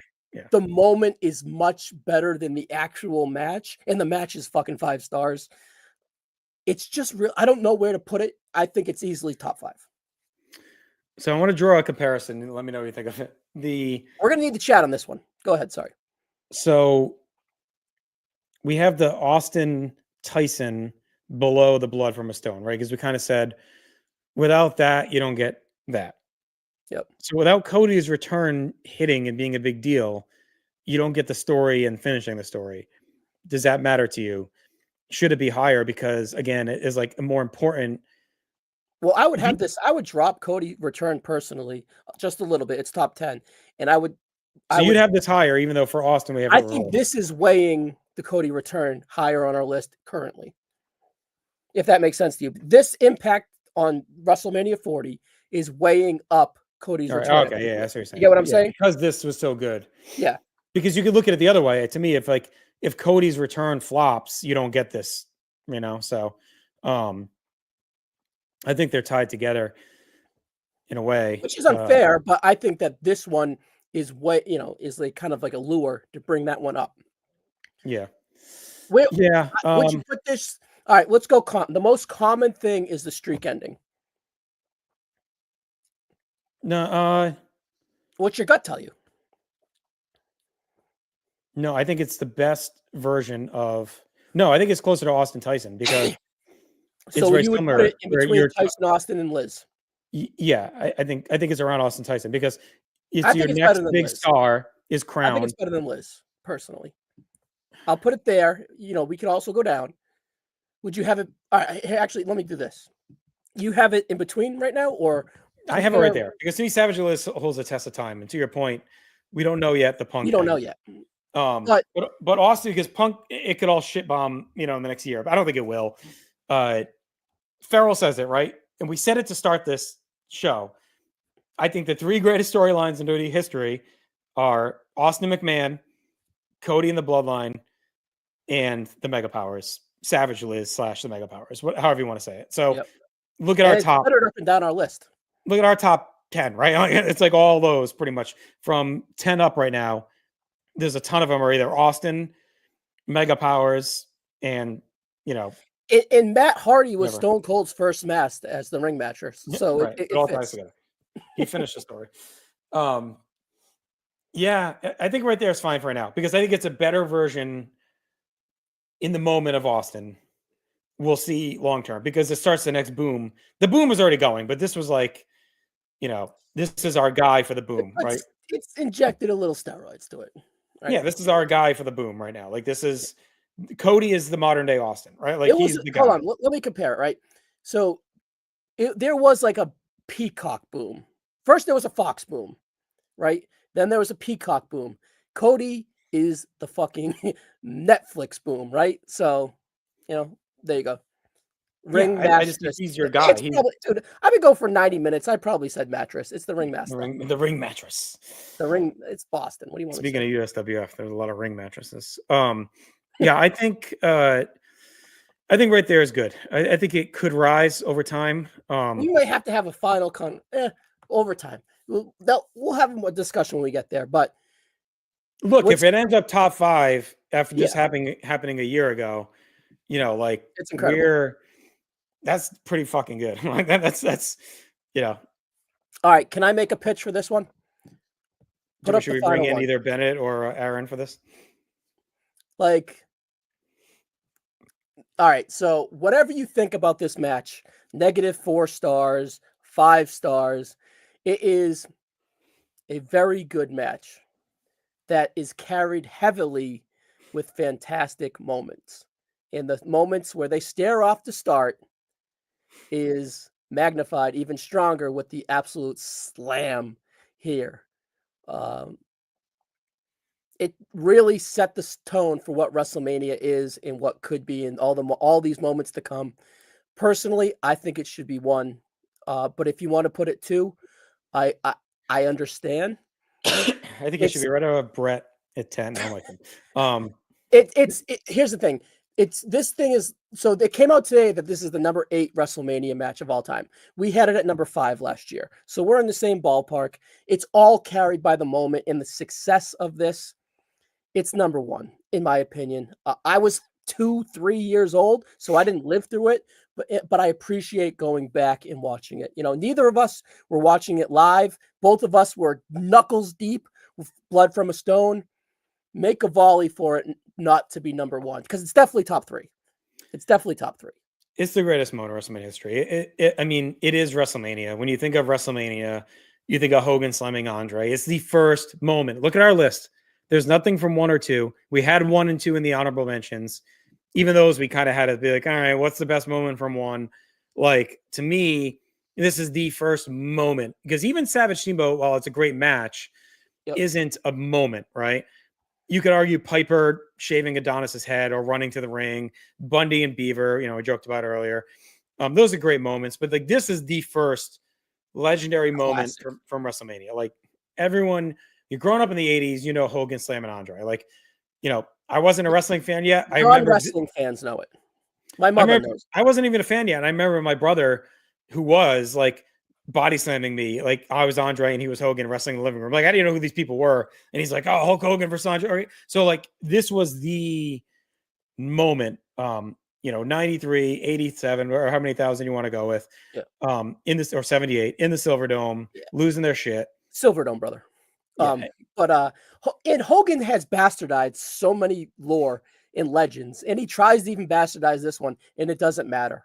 Like yeah, he can no, make it's up he had a broken back, he can make up Andre was going to shoot on him, he can make up they didn't have a finish going to the ring, but it doesn't matter because this moment yeah. I think if you staples asked any like WrestleMania. lapsed fan, what is the best Mania moment of all Yeah, time, the WrestleMania moment that you remember, it's going to be Hulk Hogan and Andre the Giant. Like I don't know how it's not. Um, it's the definition of wrestling for two, right? yeah, yeah, It's it's two number one. I people. don't think there's even an argument. It's two people that are known. If you're not even know what wrestling is, you know who Andre the Giant and Hulk Hogan is. So it's a number one. All right, Justin, we're at the end here. Let's do what we always do and kind of count back down from 25 to 1. Guys in the Was there chat, anything you want to throw out, or are you good with what we have before we get to the? well, no, we're gonna work our way through it. No, I This know is we the are, but time. does anything really jump out at you right now that you want to really dig into? Well, I was gonna say to the chat, throw out Yeah. what you guys think is kind of like out of skew. What should go up, what's going down, and we'll see if it skews our opinion. But overall, I think Justin 25, Brett celebrating. I think we agree that that's the last moment here at WrestleMania 10. Yeah, yep. I'm fine with that. And I think Trump and McMahon is fine where it Trump is. I and think what Flair about is fine. Flair, the spare versus Hogan and Warrior post 6 hug? No, I think Warrior Rock back to back makes a lot of sense. I think they're similar. So this whole Warrior Hogan Rock pocket, you're good with? You Yes. all right? That's fine. Because I The think street, Warrior's return again was underrated. I think it's cool to give it that love. Um, because when I think of moments again, you know, that's what I think of. Like of that era. Like Warrior returning is like such a big surprise at the time, you know. all right. What sticks out to me here as we kind of move up the list, I feel that the Mega Power celebrating should be below Hogan Austin Rock. All right, now you're jumping everything else. Yeah, I would move up Brian over. I think the Brian celebration is a little bit better than the Mega Power celebration because, like the I know we're talking the history and everything, but in the moment, the Brian thing's better in By a the way, way Warrior's Return also gave us the fun rumors of the second Ultimate Warrior, which fueled my childhood. with Kerry Von Erich. All right, let's throw some comments up quick, and then we'll discuss what you just brought up. So, Blood from a Stone, number one, says Stimson. Farrell said, it's the first, I don't know which one he means. It. Do you remember what he told you? Is he saying Hogan Andre or the Blood from a Stone? I think he means Hogan Andre. Yeah. Okay. Yes, Trump's on the list. It's a great moment. It's not a endorsement of any way of him. Kofi and the Boyhood Dream next to Brian. Move the Legends. Opening the show down, says Reggie. You're arguing to move it up. Big Kev's gonna go. Thanks for watching, buddy. Much love. Yeah, go work on that TNA script. I want it on my desk 2 weeks. So, all right. So you're good with everything to that right now. Then you're saying, Oh shit! Did I leave? No, I'm good. no, you're here. Are you All right. saying that are you good with Boyhood Dream down then if you're jumping up? I just think that by looking at it, I feel that to jump ahead a little bit, that the Hogan Austin Rock from 30 should be a little bit higher. I think it should be I think it should be higher than the Mega Powers, but I don't know. Is Boyhood Dream 14? That seems high too, but what's going to go over it? We put Edge Flaming Table. It's just like this middle kind of feels No, I know. neglected a No, little I bit. think if you look at the through lines, right, we kind of said Brett at 10, Sean at 12, Kofi at 29, 39, Brian at 30, and then Savage at 4. Like those are kind of the group of and in Warrior, right? Kind of the group of like guys that won, had a big moment, but didn't really go anywhere after. Like, so you could argue they could all be jammed together, but I do think there's levels to it. So I think kind of how we have them spread out to me works. And I think Sean being where he's at makes sense. Like I think it is better version of than Kofi. I could see the argument to moving Edge and Foley above them. Yeah, I think that's the one that's kind of like we gushed about it. You have it at 5. I have it extremely Boyhood dream high is finally too. come true. It's such an iconic line, though. What, boyhood dream come true? Yeah. It is, but should we? All right, I'm good with. Let's do this. So we have these celebrations at the Move end. Kind Edge of, Foley above Kofi. yes, Kofi doesn't meet the Bryan in Boyhood Dream level, in my opinion, No. and it doesn't have the impact of the Mega Powers. Even It's though also the middle of the show, which I don't want to ding it too much, but it's not even a closing moment like the other ones. but and well, here's the thing: 88 WrestleMania 4. That moment is overvalued on this list, but it's the history and the impact that we're kind of weighing, right? That's where it kind of skews it. The flaming table is a fucking awesome moment. The celebration at 30 is an awesome moment. Bryan and Boyhood is an awesome moment. I'm kind of good here. Like, So I don't with like that Kofi Hogan should be Austin above Rock where it is? 21. What about the super kick? Like, I know I'm good with that being there too. I'd go lower, but so if you're good, if you want it no lower than that, I'm all right. Well, it's fine. It's fine. Like, we're talking 17 or 18. We're fine. I'm talking like good. I'd have it like 24, 23. All right, I'm good till 11. I'm good to 11. Let's top 10 here. Austin McMahon shaking the hands. See, I would move the Cody return to 10, and I would have Austin McMahon 9, and I have the Hardys 8. And then I think a new tier starts. Well, to me, Austin McMahon is probably closest to like the heist because it's like very similar, like a big shocking moment to close the show. That's why I kind of want to. I would move that to 8. I would keep the Hardys at 9. I'd move Cody to 10. I think I would still have Cody above the Hardys. I just think it's more important long term. I love the Hardys moment. I mean, we're saying it's the top 10 in Mania history. But this is where we get weird because we're talking pops in actual moments. I was at both too. I don't think it's crazy to say the Cody one is bigger. Like, I don't think it's that nuts to say that. Yeah. I just think when you factor in the AEW aspect, like that he was jumping from there. Like, it doesn't, like, AEW is irrelevant to them. You know, at that time, that was the closest they got. TNA was really irrelevant. AEW, that was there was groundswell of them. Like, we're talking WrestleMania moments. AEW doesn't matter. I just mean Cody's return from there was like a big, like when we did the Raw after Mania moments, like, man, we had X-Pac really high because it was like a big fucking deal that he jumped ship during that time period. Like, I just think Cody jumping ship during that time was like a salvo that like WWE's not like the shitty, like, you know, whatever. And AEW's not the cool guy. Like, it felt like a shift in that regard, you know? All right. So let's do this then. What I'm good with I'd that. move it above. You can put Austin McMahon above Cody. I just think Cody should stay above the Hardys. That's my next question. Yeah. So, all right. So would you put it above the heist? No, I wouldn't. I'd have the heist higher. All the right. heist, I would have the heist there. Like, the heist isn't getting above anything there. I just feel like the heist is so shocking for like the right reason in the moment, where the handshaking is shocking for a different reason. But like the actual Money in the Bank cash in, like all that stuff in the actual moment, I think that's kind of where it's at. All right. So then I think Austin Tyson, I think it's very similar to Cody. We had that discussion. So I think Cody above it makes sense for now. Let me look. Is Cody?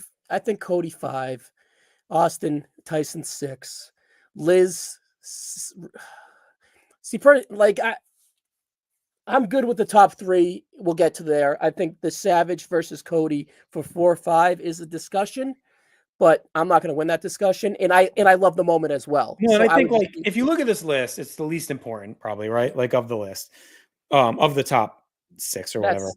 Yes, but it is. I think it's so iconic. Like, we talked about Hogan Andre. I think Savage and Liz would be pretty high to like the Labs fan or like a fan of that to say what is one of the biggest moments of WrestleMania? Like, oh, Macho Man and Liz like getting back together. Like, I think that if we skew older here, Justin, I think if we were to ask the majority, they would easily have finished the story above it. So I think we should protect Liz and Savage a little bit. I just think we're wrong. I think we're protecting it, putting it for. I don't know. Check back in like 5 years, like, and see how Cody. And like I said from the start, he hasn't finished this character. Right. Like, and the story arc hasn't finished. To be a top 5 is like it's still crazy a year later. and you do have all the bells and whistles. Like, Yeah. how much of that is carried? Like, I don't want to ding him for it, but like, how much of it the moment is carried by Cena and Rock and Undertaker, like all these guys being involved in it. Yeah, but he's a big enough star to make that happen. Like No, I to know, but it carry still that story. helps. It does help. Yeah, yeah, and they're so hot to do it, right? So Farrell was saying Hogan Andre. Stimson thinks the Hardys are too high. I think it's good at 10. I think it's good at 10. All right, Brock. I think Brock's 3. I think it's better than Liz and Cody, and I don't Yeah. think it's any. And I think it's below Blood from a Stone and Hogan. Yeah, I Slam. think so too. I mean, it's incredible in the moment. Yeah. But Blood from a Stone's like these top 2 to me are iconic. Like Iconic. the And 2 Cody may top be iconic iconic one moments. day. I don't think he's going to be, but he could be. But this like the streak is so like famous within Yeah, wrestling. it's synonymous with WrestleMania. You need a streak moment up there. And I think if you look at like the top 5 moments, it's not a shock that 4 come from the top 5 matches in WrestleMania history, right? Like Hogan Andre, Bret Austin, Savage Warrior, Cody Reigns. Like those are top 7, top 10 matches of all time. So it's not a shock to me that those would be our top moments from those Heist of the matches. Century's top 15. Austin is there. That match is kind of it's whatever, right? So And Brock Taker is way down. What do we have that yeah, at? it's not even. I think we put it 150 out of respect, right? Yeah. Because of this moment. Yeah, the match. All right, so 1997, Blood of the Stone. 1987, Andre slams Hulk. Yeah, I think that makes sense. Or Hulk slams Andre. Excuse me. I think that's right. I think we're good here. Even though we lived in the Attitude Era, and it's like, and we didn't live in the start of the Golden Era here.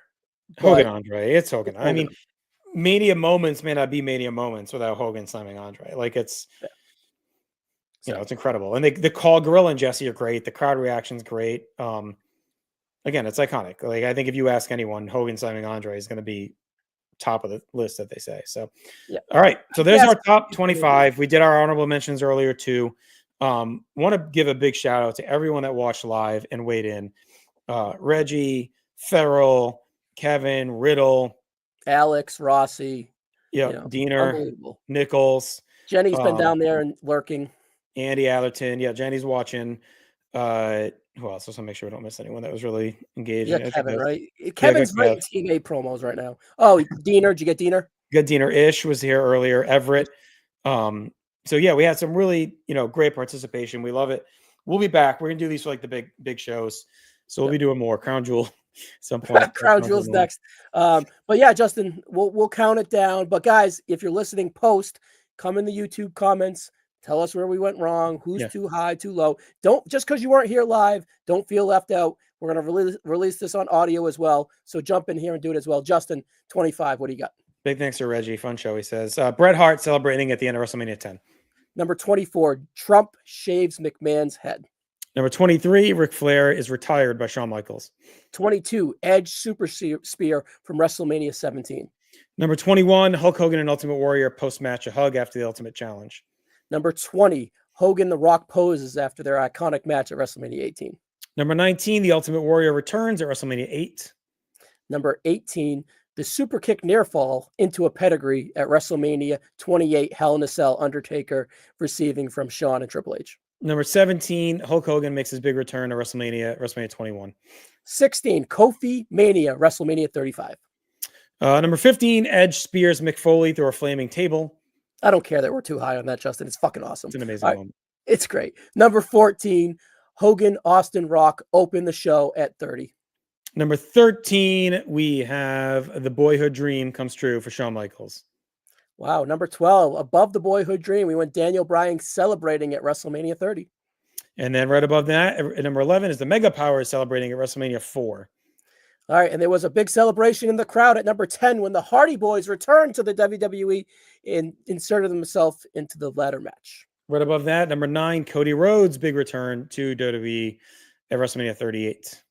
All right. Number 8 is Austin and McMahon shake hands at the end of WrestleMania 17, concluding the Attitude Era.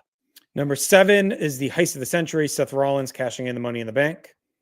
Number 6, Austin and Tyson embrace at the end of WrestleMania 14, and the Austin era is upon us. Yep. Bennett is checking in. See Bennett. agrees. He would say Austin Tyson over Cody, splitting hairs, and our number one is right, of course. He would say that. And good to see 14 getting some love. Thanks, Steve, for checking in. Our number 5, we're at Cody finishes the story at WrestleMania 40. Number 4, the Macho Man Randy Savage and Liz reunite at WrestleMania 7. Number 3, Brock Lesnar ends the streak at WrestleMania 30. Number 2, Cold from a Stone. Stone Cold Steve Austin. Yes. What? Excuse me. It's been a long night. Blood from a Stone. Stone Cold passes out in the sharpshooter at the end of the submission match. One more cheap plug. Retold and relived Richie Mars. Check it out. I just redid that last week on this match. In our greatest WrestleMania moment of all time, Hulk Hogan slamming Andre the Giant at WrestleMania 3. And Ryan, anything like surprise you? Like anyone, like obviously Hogan dominates the list, Austin on the list. Not as much not as much Undertaker as you would think. Yeah, that's what I was gonna say. Not as much Undertaker. We only get really 2 moments for Taker. And even one isn't as much him. I guess the streak is an important part of the super kick, but Warrior's on here a couple times. Savage only a couple times. Yeah, Sean is so synonymous with matches, right? Yeah, he's only got 1 moment on this list. He's 2, right? But he's a part of a few. But yeah, his matches would carry his WrestleMania resume, not his moment. Where Hogan's moments outweigh his matches, even though his matches are fantastic. His matches are his moments, right? Brett pretty much bookends the list, our bottom and then almost our top. Yeah, nothing no else Angle, in the middle, by the really. way, which is weird. No Cena. Yeah, no Angle. Cena. Yeah, no Cena. No Orton. No Orton. So, and I don't think Cena was even in our honorables, was he? I don't think so. Cena has a weird shaky mania. Like it's his bit. Well, it's The Rock, right? The moment would be him staring at The Rock. Perhaps if he actually turned heel the next night, like they wanted him to, that would be a huge moment, right? Like I think when Aaron and I did the choice of every mania, I think for 28, Cena Rock stare, that stare down was him sitting down. You remember that, right? That's the best moment after Flow Rider. So the Hardy Boys did make it over Cena because they had a way better moments than Cena at WrestleMania. Cena's more of a Mr. SummerSlam. Cena's like, I think he's one of the top SummerSlam guys of all time. He's got a lot of SummerSlam matches and moments. Rumbles, he's pretty good at too. Rumbles, yeah. Mania is weird. Like he was always kind of shuffled into the. It's kind of down years for Manias when he's up there, right? Not a lot of Triple H either, really. No. Does he have any on the top? Well, the super kick, right? And then 30, he had the 27 too, but not much. Yeah, those are lean years. When you look at those years, there's not a ton in there. But it was kind of in-ring focused a lot of the time in those years. So all right, that'll do it. Hopefully everyone enjoyed this. Share it around. Yep. Justin, if there were to be one moment from WrestleMania 41 to make the list, what do you think it would be? Oh my God. What match is going to steal it? It's going to be John Cena winning the title and standing over Cody with The Rock. Okay, and Travis Scott, and then got the Sage and whatnot. Okay. I think he's going to win. I do. I listened to your preview, which was great. Jey Uso? Yeah, that'll be cool. But I listened to your preview, which I thought was great, for Cena Cody, and I do think. Yep. I don't see Cody like just beating him and the story ends there. If Cena was done, yes. I don't see he still has the rest of the year.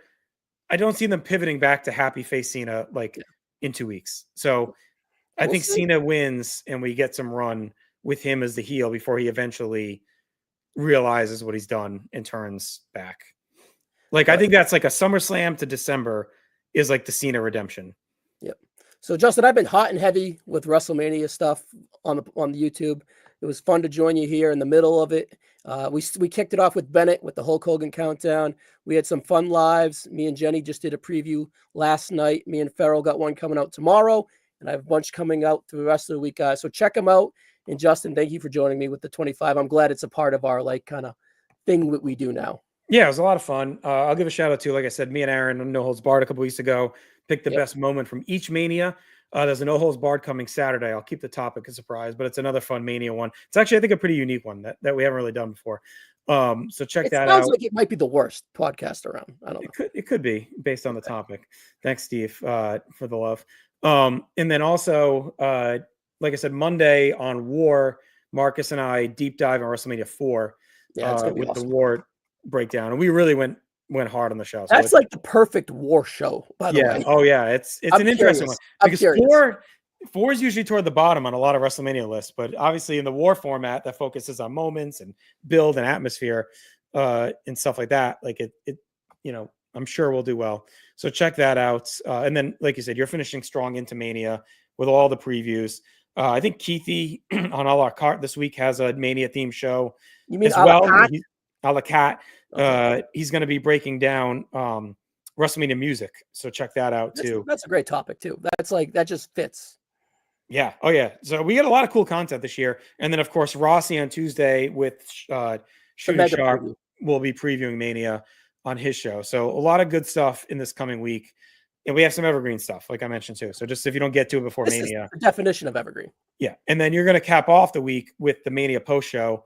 Yep. So I'm going to do Mania post show night 1, Mania post show night 2. And I'm actually going to do Stand and Deliver post show with Logan. I confirmed that today. Awesome. Yep, and I'll be there live. So if you need any live notes for any of them, let me know. D'Amato's my guy, but I'll go to Stand and Delivers like 5 a.m. in Vegas, so we'll see how that goes. But he gives excellent notes. He can pay attention because he fights and he gets everyone away from him, so he can just pay attention. Note these nuts. All right, let's wrap up. Thank you everyone for listening. We appreciate it. Later, Always guys. have a great time with these countdowns. Again, share, subscribe, all the stuff. We love you. Talk to you soon.